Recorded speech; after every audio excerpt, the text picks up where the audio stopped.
Welcome back to Beyond the Veil background information.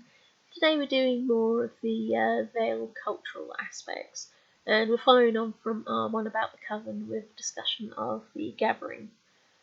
So, as always, I'll do a little quote about it from one of the stories that it's featured in, and then I'll just tell you about it. Right. It's just the Solstice party. Years ago we'd all strip naked and dance with our demon familiars to reaffirm our contracts with them, get drunk with them, and sometimes there was the odd bush action. But it's changed since the days when we were priests and priestesses. I mean, I'd love it if we were that crazy again, but these days we battle demons face to face. We don't make bargains. Just ask your friend Tucky, he'll remind you why his kind are with us now. That's a quote from his faithful friend.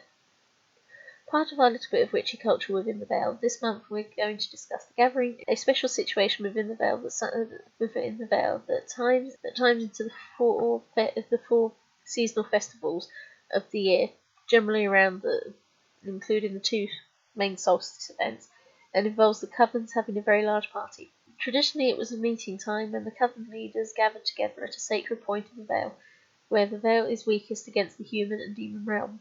These are similar to the ley lines in human folklore, but are risky for humans to come into contact with demons. Due to the risk being highest at the solstice for the innocents to be corrupted by demons, the gathering occurs here to create a shield bubble around the gap in the Veil to hold back the demons. These leaders are deemed to be the most powerful of the local covens, meaning their abilities are thought to bring the most power to the bubbles. This is their purpose, but the way they do this has undergone fundamental changes throughout the years. In the earliest days of it, there was a blood sacrifice from an animal like an ox or a lamb, something strong and powerful, with the ritual luring demons to them and the blood. The sacrifice would occur upon a sacred drawing disguising its power, and the demons would congregate over it and find themselves stepping into circles that sent them back to hell. It would remove a good level of demonic threats from the regions and was considered normal until the development of Christianity and Islam in the Veil meant the Coven role as high priests and mediums was diminished to apothecaries. During this time, instead of sacrificing, the gathering would summon powerful demons to wipe out all the demons it encountered in the land until the first light of dawn the next day, making the demon work from dawn to dawn. The demons, though, began to get wise to the actions, not gaining the souls they wanted, but instead being tricked out by the summoning. When they refused to answer without the invocation of Belial's contracts, the gathering had to take a different step that became the norm for about 500 years, but would become notorious to those non-Coven members that all strolled upon it.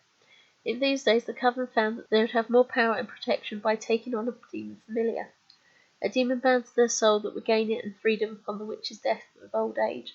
The stronger a demon, the shorter the lifespan, with some demons even trying to cheat their own contracts, leading to Hell's Enforcers coming into play.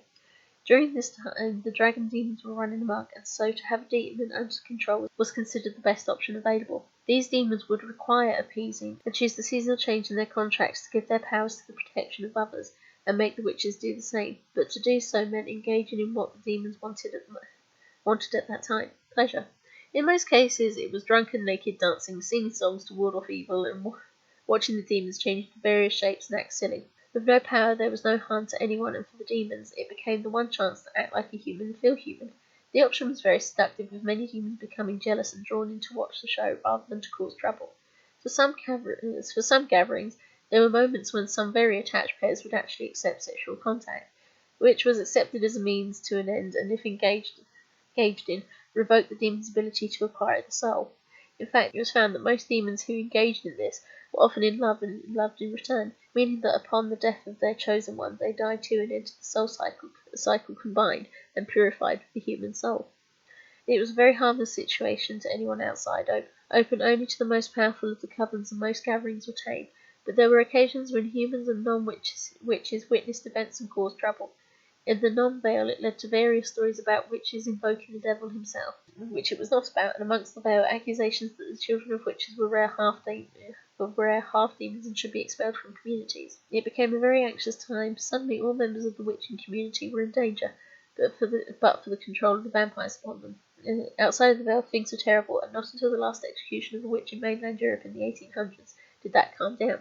However, within the Veil by the 1700s, the gatherings changed their tactics, and demon familiars were not commonplace anymore. Since the late 1700s, the method of the gathering has remained the same standard. They come together, draw their circles, dance and chant, but there is no sacrifice, no naked dancing, it's optional. No sex and certainly no demons. It's more focusing upon the protection and the troubles in their region, and they must stay there from dawn to dawn in order to ensure that they can still seal the gap. However, they have been aided in recent years by the reformer demons who go out on the solstice around the gatherings to stop other demons to try to convert them over to reforming. The gathering is important in the witch society, but it's been maligned, and even in Vale popular culture, it's the subject of cheesy adult videos and jokes, something the demons love. Thank you for listening.